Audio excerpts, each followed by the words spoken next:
has always been a household name in my family. The story of Pride and Prejudice by Jane Austen is one of all of my family's favorites. I would like to read you a brief passage from the book. This is a conversation between lively Elizabeth and quiet Mr. Darcy soon after they become engaged. Elizabeth's spirits soon rising to playfulness again, she wanted Mr. Darcy to account for his ever having fallen in love with her. "How could you begin?" she said. "I can comprehend you going on charmingly once you had made the beginning, but what set you off in the first place?" "I cannot fix on the hour or the spot or the look or the words which laid the foundation. It is too long ago. I was in the middle before I knew it had begun. My beauty you had early withstood, and as for my manners, your behavior towards you was always bordering on the uncivil.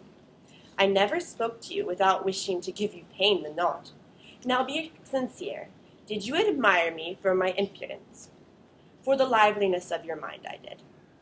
You might as well call it impertinence. At once, it was very little less. The fact is that you are sick of civility, of deference, and of officious attention.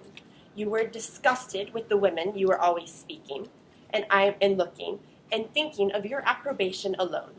I roused an interest to you, because I was unlike them. Had you not really been amiable, you would have hated me for it.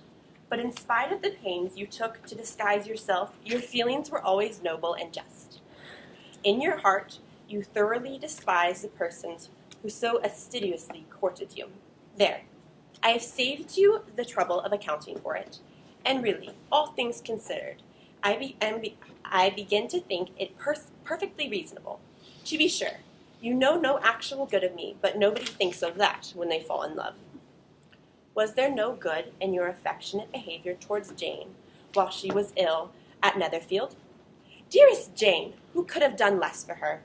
Make it a virtue of mine by all means. My good qualities are under your protection, and you are to exaggerate them as much as possible. In return, it belongs to me to find occasion for teasing and quarreling with you, as often as it may be. I shall begin directly by asking you why you were so shy when you first called and afterwards dined here. Why, especially when you called, did you look as if you did not care for me? Because you were grave and silent and gave me no encouragement. But I was embarrassed, and so was I. You might have talked more when you came to dinner. A man who felt less might